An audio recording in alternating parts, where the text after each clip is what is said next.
What's going on, everybody? Welcome to another episode of Legacy's Journey. We're here in season 2. And, we just got to talk about creating what outlives you. I'm your host, Cameron Williams, owner of Kinley Consulting, where we focus on strategic financial growth for marketing agencies so that they can live the dream life they deserve and not be a slave to their business. And we do that through CFO services. Now, this is season 2. I told y'all we're going to do it bigger, better. I had to put out the feelers, had to tap into the network and say, y'all need to tell me, who do we need to bring on here? Who can help our audience, these agency owners that are trying to get to that elusive first $1 million, or take it from there and now 2x that or scale it. So, some of my people were like, oh, this person's in sales. This person's a very successful agency. But I had to go a little bit, to the side. And I said, well, systems are pretty important, because I don't know about y'all, but if you don't have systems, you don't know what's happening with your money, with your team, onboarding. How do we get a client in? How do we successfully fulfill the project? So I said, I know somebody that's pretty good at this, that's done this at a very high level, has had a team of over, I think, 8 people before. So, I said, hey, Brett, I think it's time for you to come on. So, ladies and gentlemen, introducing Brett L. And I'm going to let him do his own introduction because, I was told I'd be hyping these people up and making them sound like $1 million. I don't want it to sound like favoritism.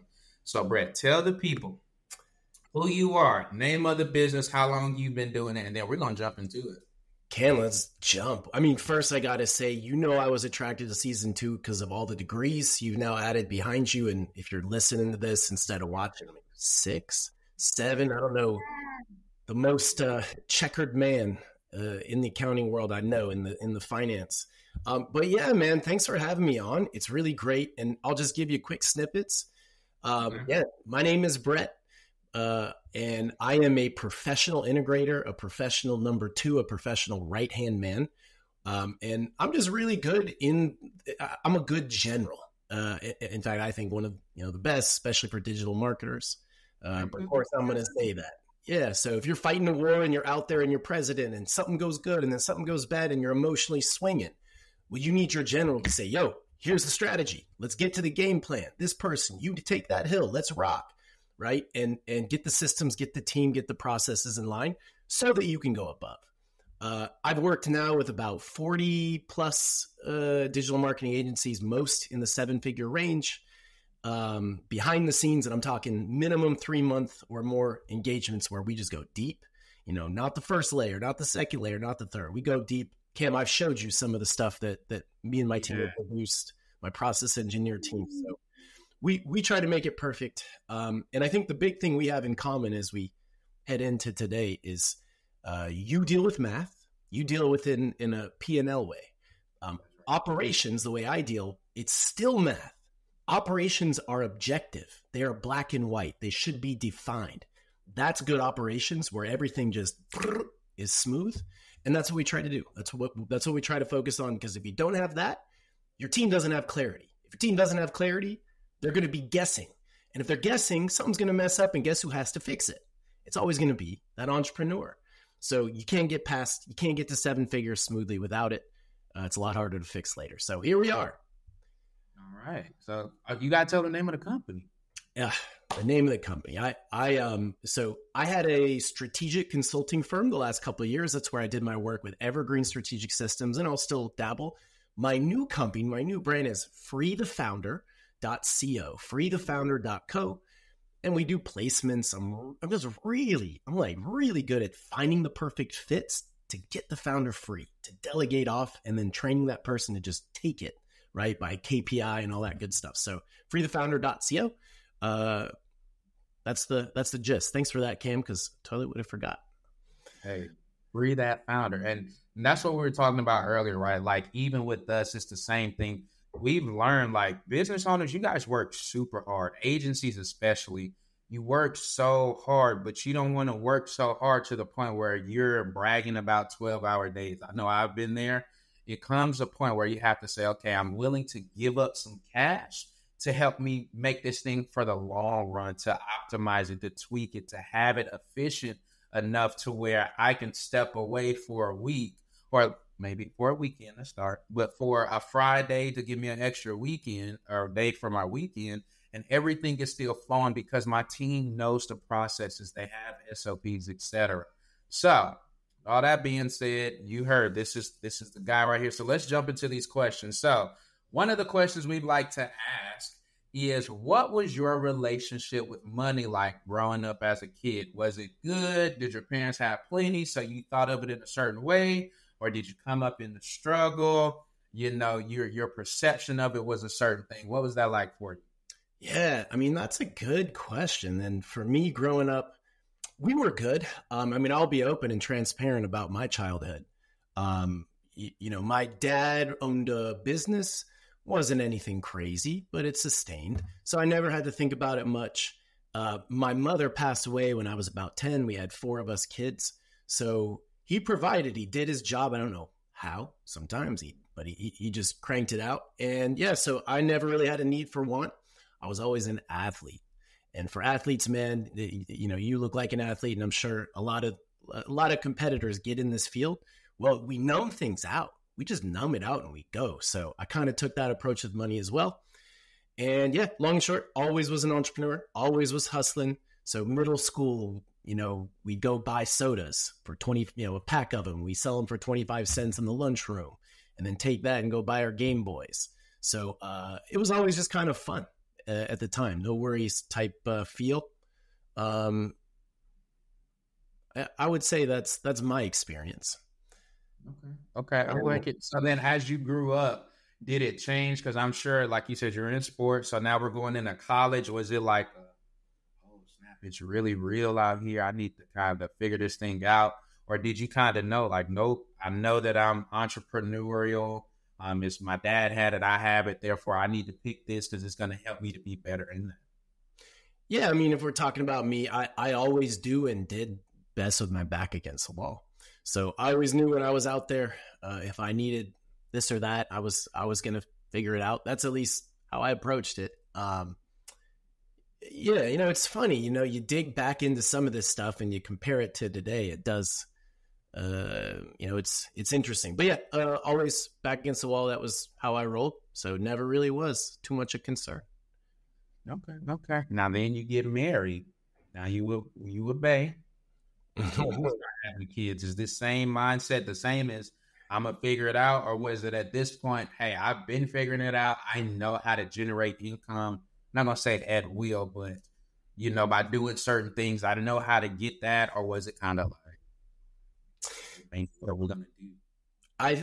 That would be the shift if there was one. You get married, the bills, right? So what you make, you don't really get to enjoy. There's not the dopamine spike level of excitement. It's a little bit more pay your whatever bill, right? So, yeah, I would say you get married, you have kids. There is that little bit of mental money shift that yeah, I think everybody goes through. But wouldn't you say that's becoming a man? Is that maturity? Do we figure it out? What adulthood is? Yeah, I agree. Because I remember even in my case, it's kind of the opposite. So I knew we didn't have a lot of money. Not that we were like on the street, but like barely making it. I knew nothing extra.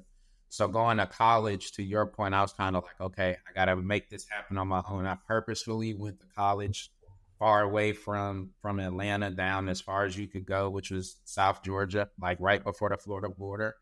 Mm-hmm. And then as I got the job, I'm like, okay, I'm feeling good. And then you start making money. But then I know for me, it was like, man, it seems like it's never enough. Because you say, oh, well, if I only make 50 grand, then I can do this. Then you make 50.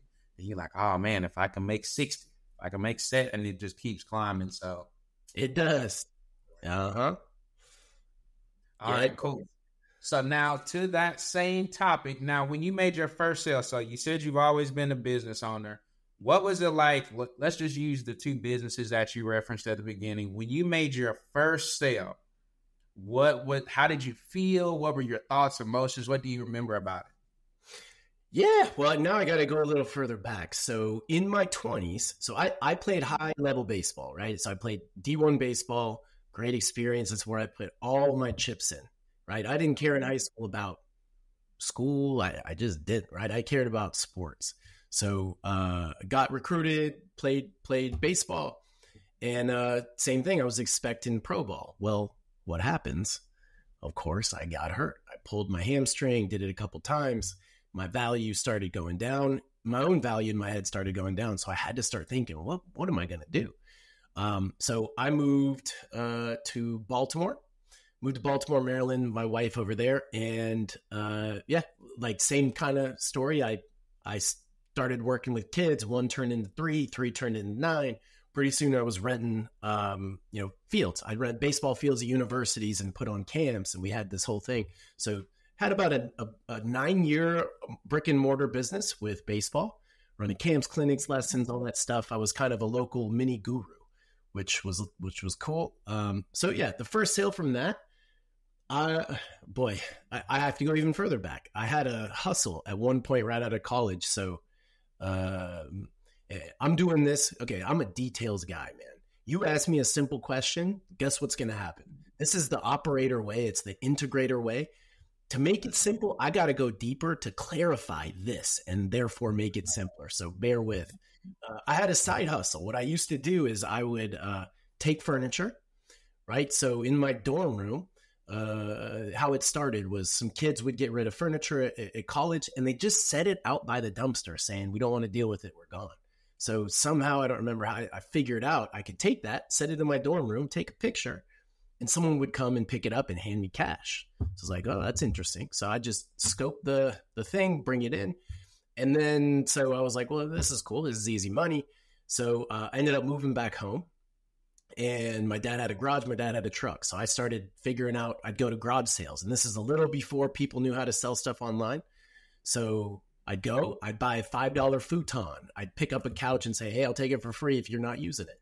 And I'd flip it for $100, easy like that. So at one point I got to where I was just picking stuff up on Saturday, and then Sunday my doorbell would ring and I have a couple thousand in cash in my pocket. And that's good for, someone that's eating pizza every night as a post-college grad trying to figure out what they want to do. So I can say my relationship with money, it was that interaction that really sparked my, that's nice, right? I do a little work and I get quick money. I dabbled in, hey, let me do a job here, but nothing ever paid like that. So it kind of kept me off the hamster wheel. And yeah, and then from there, financed a trip to Europe, played around. And then that's kind of what led to that baseball business, which I transitioned to. I'll say this, from that hustle, great, fun, easy, slowly but surely turned into, what am I doing? This isn't as the dopamine rush. I don't want to do this thing today. And really, Cam, like, I hate to kind of shift it from money over to ops, but they're interconnected as two sides of a coin. That's what forced me to say, how do I not have to do this stuff and still get the money? How can I take a little piece of this, hand it off to somebody else to do for me, and then still get the money and have zero friction? The equation being, how much do I make on top on my numerator? And how little work do I have to do on the denominator, right? So if I can do zero and still take something, that's a benefit, and I can just scale it. So that's kind of what led also to VAs and overseas labor and making systems very tight so that each step is like an assembly line that creates the end result perfect every time. Where were we, Cam? I think I took it by the horns and we wrapped around. So no, that's good. We were talking about your relationship with money, and then we talked about your first sale. So you kind of combined it with your actual story. So I think to keep that going, now let's go the opposite way. When you tell us about you don't have to tell us the number unless you want to, but your biggest sale that you ever made, tell us about that. Where were you in your journey at that point, and how did that make you feel? Was it a level of accomplishment? Was it like, or what? Biggest sale, yeah. I mean, yeah, the first time I put a baseball camp out there in that baseball business, rented the place, hit my email list, let's go. And we made $40K that day just booking up summer camps. In one day. Mm-hmm. Yeah, that was like a whoa, right? That was like a whoa, that's pretty cool. And then, yeah, staffing it all and knowing that I could wake up, that I had a camp going, and I didn't have to, I wasn't doing anything, right? I was just, my team had it.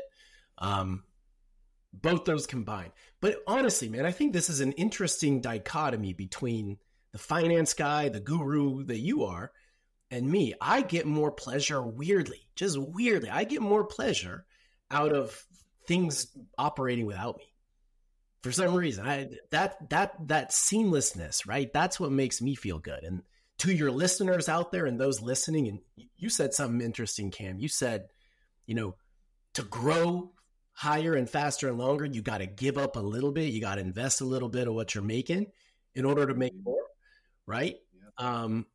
And you're right. And doing that, like that science, that's what excites me, right? I love the feeling of watching these digital marketing owners who are like, they think they're the only ones that can do it. They got that Superman syndrome. I got to click the thing. I got to do it. Coming in and putting that perfect person to do it at $3 to $5 an hour at whatever it is for the skill.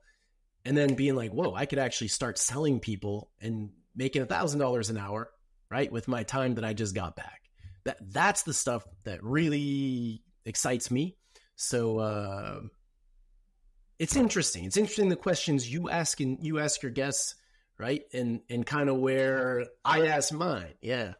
Because I think about it, like I remember my journey, and I remember how, to your point, I'm like, okay, I'm doing it, and it just came this day where I'm staying up to 3, 4, and I'm sure you've heard this story, right? Like a business owner's working their butt off, they're staying up to 2, 3, 4, 5 in the morning. And I have the money in the bank, but is this sustainable? Like I got young kids, can I keep doing this? I'm tired, but I got to keep doing it. And you just have to give up something to say, okay, I need help. Am I going to have an extra 10, 15 grand in the bank? Maybe not, but I'd rather give up an additional 3 or 4K a month, but have double myself and duplicate myself, so that I can now have bigger capacity. But then to your point, that's what opened me up to, oh snap, I got to have systems now, because it's not just me doing it. I got to be able to explain this to this other person so that they can at least get 80 to 85% as good as my work, and it's repeatable over time. So I'm saying, it's important what you're saying over there. And I think what you're really hinting at is not just addicted to putting it off, because I think, to be clear for the audience, he's not saying hurry up and figure out a way to get everything off your plate. I think what he's saying, if I could reword it differently, is this is a way that he serves others, because he's employing other people. He's giving jobs. He's creating these systems and fine-tuning them to the point where it is repeatable, so that agency owner can then just copy-paste. We make our tweaks, modify for your business, but I'm not giving you something that I haven't tested and I myself know that works, because this is how my brain operates, not from the, hurry up, get it off my plate, take it, but from the putting the right person in the right seat, getting to the right desired result. Yeah, it is. It almost makes me want to pull out an exercise out of my book for those at home that maybe are struggling, because look, like I remember for myself, there was a time, a 3-month stretch. Wait, you got to say what? You wrote a book? Man, I've wrote 4 books at this point. Nothing that's actually published. I got this thing. Dude, you would have. I got so many projects on my shelf because I'm an executor. And again, there's something that I just like. All right, I'll get back to this. I've got courses. I got books. I got all kinds of stuff. But yeah, one of my best books that I put out there that every time seems to hit with a certain level, I'd say 10 to 20K or small business owners. It's what I call my shadow UVA. So this is what I use to build myself out of my small business.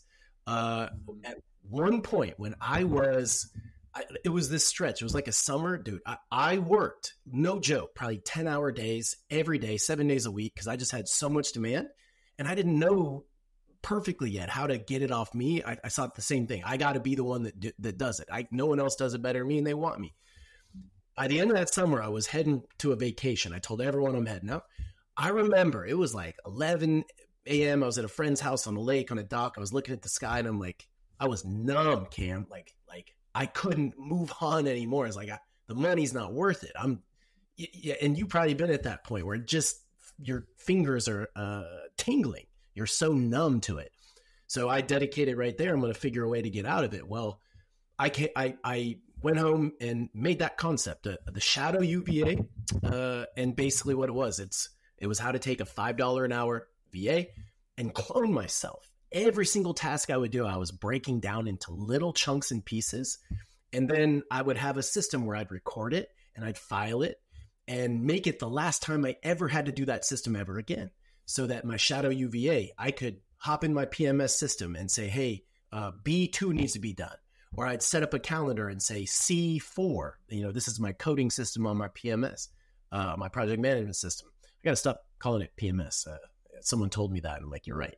But project management system, coding it, C7 every Monday at noon. So all of a sudden I went from stressed, like crazy, over the top, on work and in the work and behind the scene, to just waking up and being like, I can actually go out and talk to people today. I can go hire more people. Let's do this. So that is one of the tools in my shed, is an assistant who just clones you. It's not a hard process. Here's what I'd recommend for anyone at home who's struggling with like the day to day. It takes a little extra effort.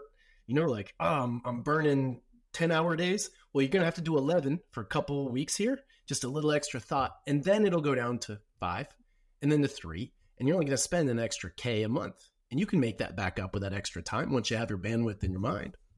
So the goal is that the how. The how we're going to do it. You got to have a scheduling system. You got to be able to see in front of you what you're actually doing. So the best way, if you can manage it, is on your calendar. Start marking blocks of time of what you're actually doing. Time on the call, right? Time on podcast, maybe time catching up and typing in the stuff. For you, it'd be all the fun of typing in Excel, right? So whatever those things are. Yeah. I don't know. And that's not a life I like, but you are the best at it. I know that darn much. So, so you're going to do that, and you're going to lay out everything. When I do it with someone, or I instruct a VA to come in and do it for somebody, I like that thing color coded, right? Because we're going to make categories, and the categories are going to be divided by dollar amounts. So you're going to have little things that you do that you might rate, this is worth $5 an hour. This is worth 10 an hour. Either what you think it is subjectively, or what you could hire it for.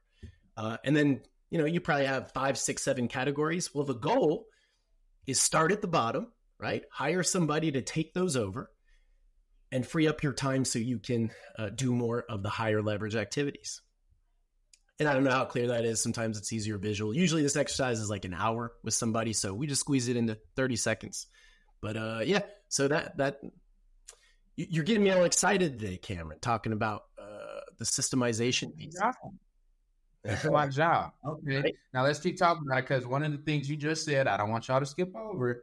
Now, he said he made a course, and then doing all that part so that he can take a step back and then hire more people. So how have you grown your team over time? We know that you just kind of hit a quick restart, but when you were at your peak, what was it like to grow that team, and how did you fill them into your processes so that you can continue to get where you got?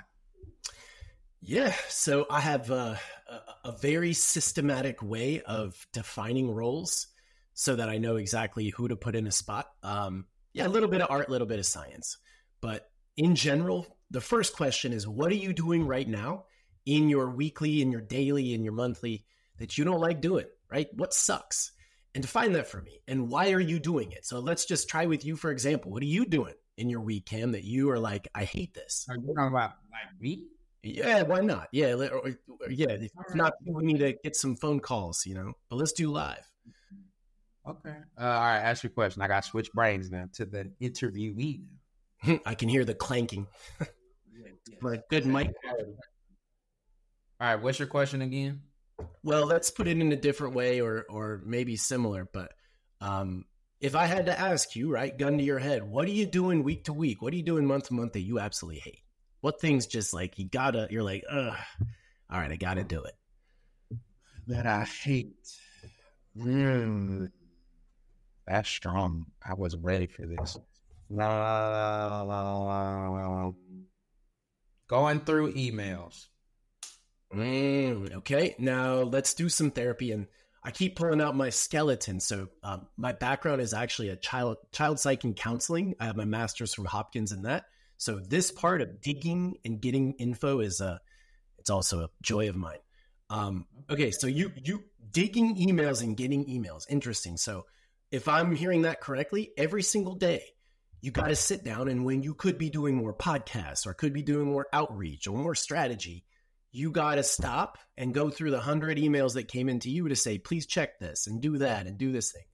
Got it. So that to you is painful. And that's something that every day kind of becomes, and tell me more about it. Yeah. It's just annoying because, you like, let me see if I can look. I probably now cleared some of them this morning. Like I got 50 emails right now. So like, I know that's my system, since we're talking systems, what I do, if it's important, I'll leave it unread because that lets me know to come back to it. If it's spam, I just go on and delete it out. And I try my best to put, like, for each client, they have their own folder. So like if it's Brett's systems, I'm going to put any email from you in that folder. So that way, if I need to find it, I can. Well, of course, when my brain works, after a while, okay, go through and look at them, but it's not that important to spend the time to try to put them in folders. There are some that I left unread that I need to probably go back and look at, but I've already moved on to addressing either other problems or helping the team or doing sales and outreach or marketing. So it's just annoying from the standpoint of always having to deal with it, but I know it's necessary. It is, but it may not be as necessary as you think, right? It sounds like we got the youngins. Let's bring them in. Yeah, well, I told you I got mine home as well, so don't be surprised if we turn this into a show. Holy cute, man. Good lordy, that is a cute kid. All right, brother, we got to go back in there and watch a devotional. Daddy's in the power. Bye, buddy. Okay. Let's say hey. You wanted to say hey. Hey. Hey. Interview. Kendall, come get KL. Man, so not only do you make $1 million companies, you make $1 million faces too, man. That kid is cute. Yeah, without the oatmeal. All right. You're going to keep doing this exercise where I go make sure he does not bust back in. Yeah. So email. Well, yeah. So on top of that, I mean, we're just going to dive in this because I think this is valuable. The fact is, you can systemize anything, right? You can systemize anything at all. There's fully systemizing it. There's not systemizing it, right? There are those tasks, but there's the in-between. And the in-between is being able to systemize parts of it. In the same way that a surgeon, you can't replace a surgeon unless you have another surgeon, right? No one can do the things that Cam, you can do, like some of the doctoring the numbers. But if you're a surgeon, you can hire an assistant to set your table and set your machines, right? And list things out in a way that makes your job easier, right? Because the surgeon should be focused just on the cut, should be just on the patient, on the most important parts.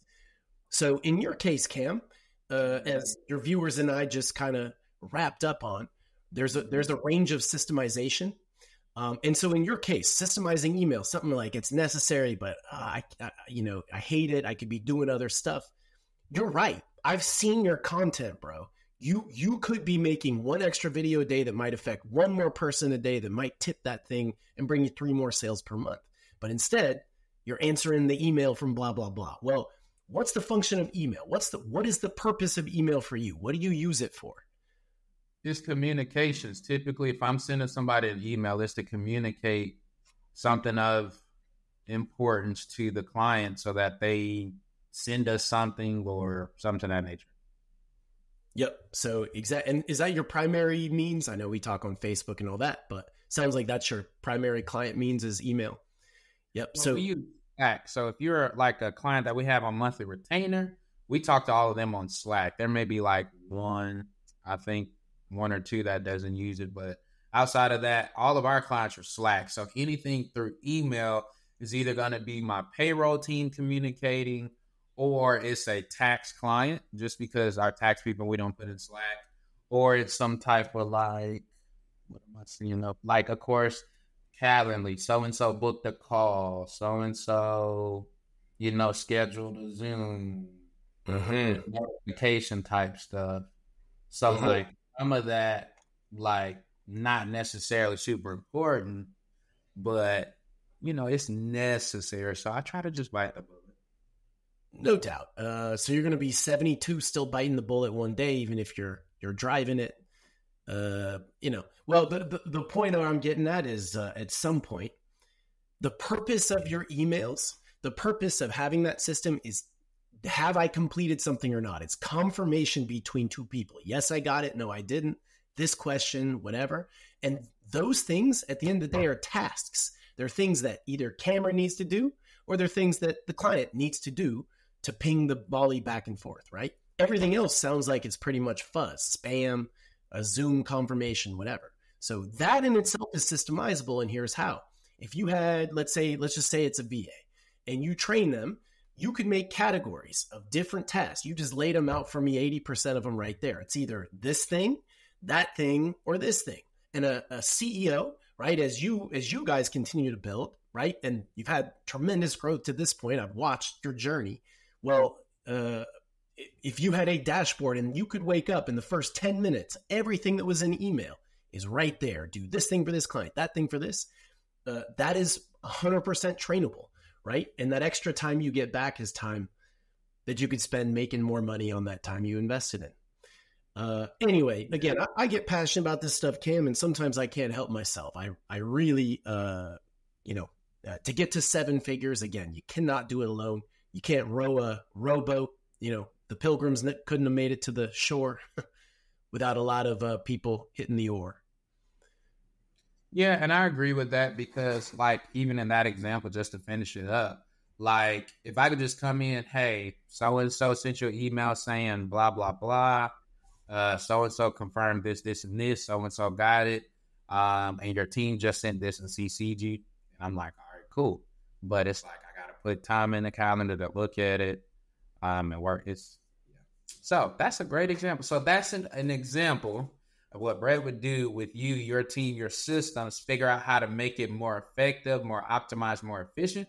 So that way you're rolling, you're moving and grooving. So with that being said, now you talked about continuing to grow and scale and $1 million.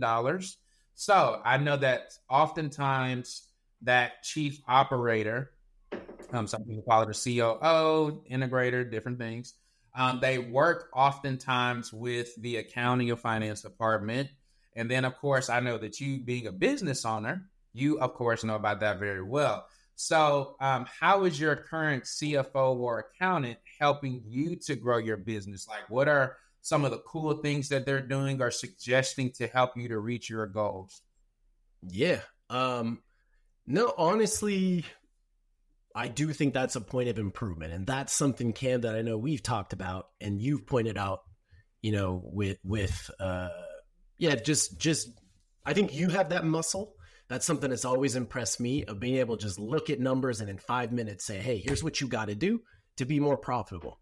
So that's definitely something that I know that we'll continue to talk about, because for mine, it's just more of a reporting. And honestly, in a lot of ways, I like myself being able to dive, but it's pretty short-sighted to say that I would know anything and everything, right? So getting outside eyes, I think, is critical.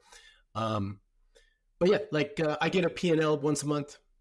I look at it and I rock and roll. And of course, I'm more focused on what's my operating budget. Right. That's a solid one, like operating budget. Okay.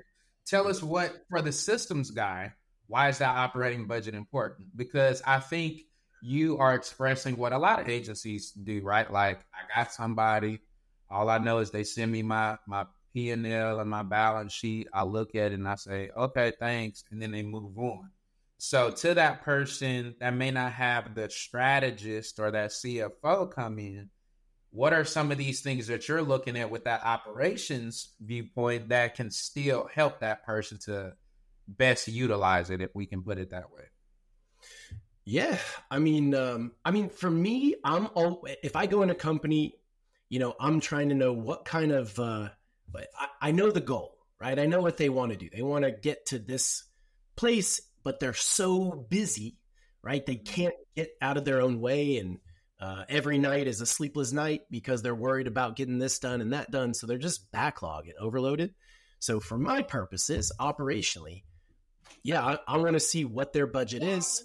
And we're going to get to see my youngin'. Oh, cool. You're playing on that Game Boy. Well, give me a minute, babe, because we're finishing up in here. Okay, good job. Oh, it's a video. Good. Can you close that door? See, this is Legacy's journey. It's not about leaving a legacy if the legacy doesn't pop up on the episode. I think you're right. I think that's season 2's motto, right? Yeah, but that's the gist. Like, to grow, you need to invest in operating expenses. You need to invest in labor who's going to take over and do the things for you so you can get on and make more money. I see a lot of digital marketing owners, they get stuck. Like, they're marketers, man, but they get stuck. They can't fill their pipeline either because they're not confident in being able to fulfill, or they just don't have time. And I would agree with that one. All the time. Mm-hmm. That makes me want to ask this question. Okay. So, and sometimes people ask us this, right? They say, well, what should our labor costs be in relation to the revenue? Because some people may say, well, hey, our labor shouldn't be over 40%. So just to use easy numbers, if you're making $100,000 at the end of the year, then 40K of that, no more, should be labor costs. So do you have, because you're a systems guy and you know how this should be optimized, is there like a perfect number or percentage to get people to think of, or does it vary based on size, complexity, niche? And goals as well. 25 to 45% is typically the range that I see. I mean, 45 definitely is the high side, especially with overseas labor and freelancing sites and all that. There's a lot of ways to skin it if you're really trying to make cuts. But most people I work with are goal oriented. They want to grow, and to grow, you kind of, if you're a factory, you gotta invest in building the assembly line and give that thing time to be ready, and then you gotta feed it.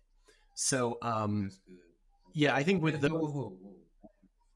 that was a gem. You gotta say that again. If you're a factory and you want to build an assembly line, look, go to the bank, say I'm investing in this assembly line, right? It's going to make me this much money, right? And then you got to give it time to breathe so that you can put it into your factory and let that thing produce product. Yeah. So if you're trying to grow, the easy way to say it in your terms is you're probably going to be a little higher on that percentage side. If you're chilling or you're just slow growing, that's a different story, right? You're going to maintain that 25, 30% depending on what type of digital marketing company you are.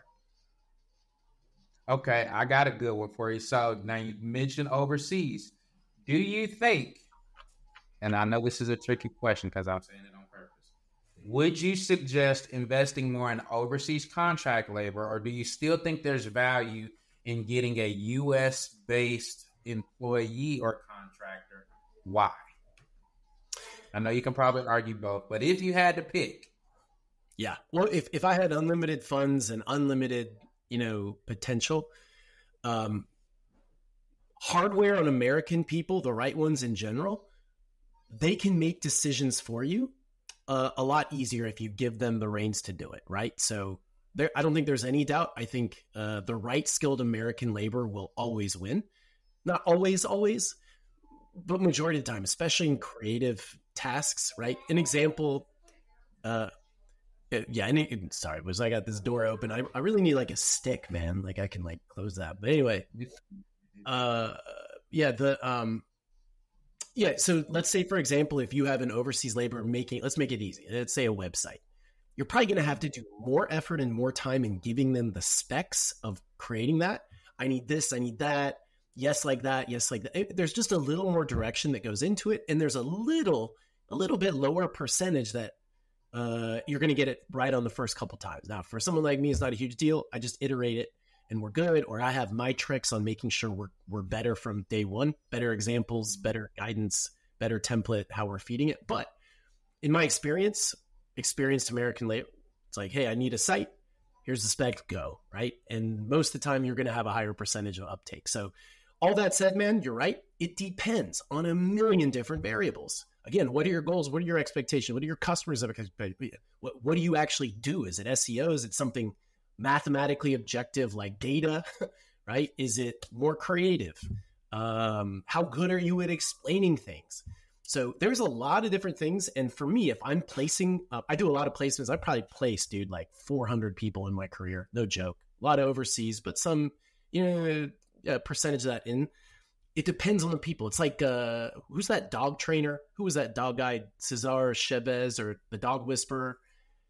Do you remember that? Are we too dated? Yeah, he was a dog. He had a TV show where you had a bad dog. He'd come in and he trained the dog. And his thing was, hey, I'm not training the dog. I'm training the person. You're doing something wrong, right? And that's the real thing. If you have struggles like finding the right team and it's like, oh, they're B players, chances are it's not them. A lot of times it's you, and it's all the culture and systems that I need to draw out so I can do a perfect heart transplant and make sure everything connects, right? So end of the day, I'm really, really good at getting a really good budget price at a high quality and making that work overseas. So that's always my preference because it saves a lot and it gets the same result. However, American labor is pretty darn good too. That's a solid answer. I like how you did that. All right, best investment to date so far. Best investment. We're talking about finance. We're talking about finance. We're talking about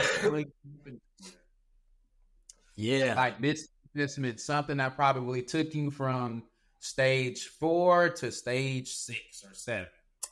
Man, I'm going to give you an answer you're not going to like, unfortunately. But I got to say, and I think this applies to a lot of listeners, honestly, and a lot of visionaries I worked with, my best investment's my family, man. Getting down and getting a house, and buckling down because, it gives me so much joy. It gives, and it. I mean, I saw the face of that youngin. I mean, it's what motivates me every day to get up and keep going. And I think that is the most important thing. I think there's no property managing or there's no, islands in Tahiti to invest in that can replace that. So to me, if you're out there and you're kind of looking for a purpose, a family really does a lot. That's your best investment. Okay, now that you went there, what are some of the things that you guys do to connect throughout the week? Like, I know in our case, we got 3 kids, so trying to find date night is challenging, trying to find a sitter. We try to do certain things at the house. We got pancake day every Saturday. So what are some things that you guys may do every Monday or Friday that everybody kind of looks towards? Ooh, I like that. We got a pancake morning on Sunday, so maybe I'll come to your house Saturdays and then you guys come on over here. We got 4 kids as well. Yeah, we do the pancake thing. And really, like I told you, I'm an athlete. My oldest son just loves sports. He loves playing catch. So we'll always set aside time, 10, 15 a day to do that. We'll work out. I got a gym in my garage. So we'll get out there and work out. We got the babies that sit there and watch. So getting them young, thinking about it. And I think we're a physical family, that and then movie nights is kind of our thing too. But that's a good question. How do you water the plant? Now that's with the family. Now with wife, because I've learned the hard way. Family time does not equal her time. So that's the difference in how you keep wife. We good. How you keep watering that one? Well, you got something there. It is a challenge, man. When you get to this stage in life and you both are you feel like you're just sipping above the water, balancing business and balancing kids and school. It takes effort. And for me, at nights we got a little thing, we got a show we'll watch and we'll connect that way. But I think, Cam, the biggest part of this podcast, at the end of this hour here is, I think you just made up my mind to go try to make more effort on that one. Because I feel I do get lost at times doing our own thing and playing with kids. So I'm going to report back because I think that's something I got to do. All of us, bro. Look, when you need some ideas, Hey, hey, I'm on it. Yes, All sir. right, let's do rapid fire here so that way we can continue to respect your time. And you got to go save the world and help some more people. So let's Mhm. go rapid fire with these. Here we go. Now, not so favorite accounting or tax horror story. Not so favorite. I had a year where I had a tax bill. I can't remember how much, and it was like, what? So that was my least favorite of the surprise tax bill, and what turned me into quarterly payments.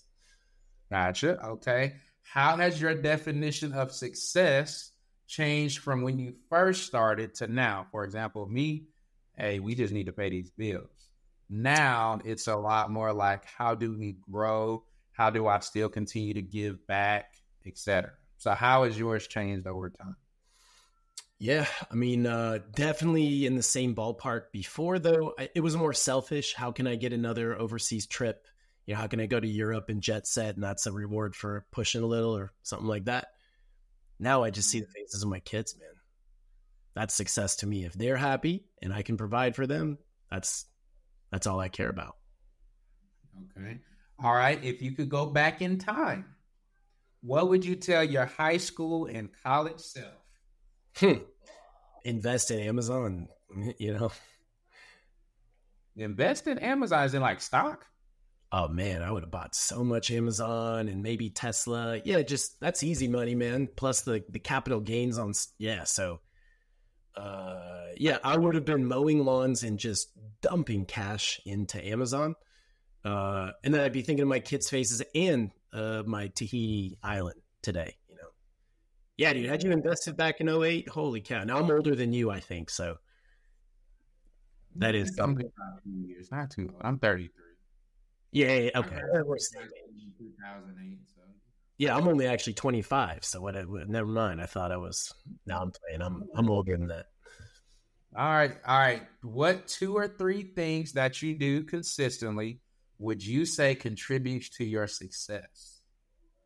Every morning at 6 a.m., I drop my kids off at the bus and I read no matter what. So I sit down and I read the most challenging book I can find or the most prevalent.